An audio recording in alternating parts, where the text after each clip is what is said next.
VKR TV, VKR voice, ఇదే నిజం. ఇక్కడ తెలంగాణ వచ్చినప్పటి నుండి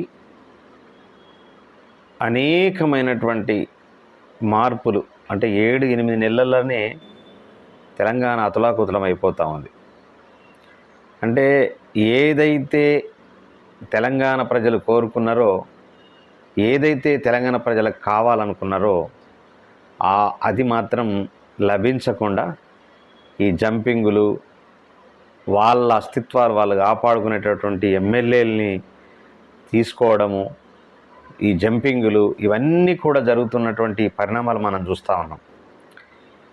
ఇలా విద్యార్థులను కావచ్చు, అమరవీరుల కుటుంబాలను కావచ్చు, ఎవరిని కూడా పట్టించుకునేటటువంటి పరిస్థితి ఎలా ముఖ్యమంత్రి రేవంత్ రెడ్డి గారు అవలంబిస్తున్నటువంటి విధానాలను సోనియా గాంధీ గారికి, కాంగ్రెస్ అధిష్టానానికి పైన ఏదైతే విపరీతమైనటువంటి ఫిర్యాదులు, రేవంత్ రెడ్డి మీద ఫిర్యాదులు అందుతూ ఉన్నాయి.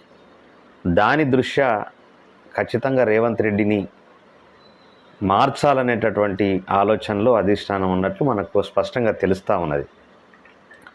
నిజంగా రేవంత్ రెడ్డి అవలంబిస్తున్నటువంటి విధానాలు తెలంగాణకు కాదు, ముఖ్యంగా కాంగ్రెస్ పార్టీకి చాలా తీరని నష్టం వాటిల్లే అవకాశం ఉన్నదని అధిష్టానం ఆలోచిస్తున్నట్లు మనకు విశ్వసనీయ వర్గాల ద్వారా తెలుస్తూ ఉన్నది. ఖచ్చితంగా మార్చే అవకాశం మాత్రం బలిష్టంగా ఉన్నది. మరి ఇలాంటి పరిస్థితి ఎందుకు తెచ్చుకోవాలా? తెలంగాణను ఎందుకోసం ఇంత బాధకు గురి చేయాలా? తెలంగాణ ప్రజానీకాన్ని ఇంత అవమానానికి ఎందుకు గురి చేయాలా? మరి రేవంత్ రెడ్డి గారు ఆలోచించాలా. జై తెలంగాణ.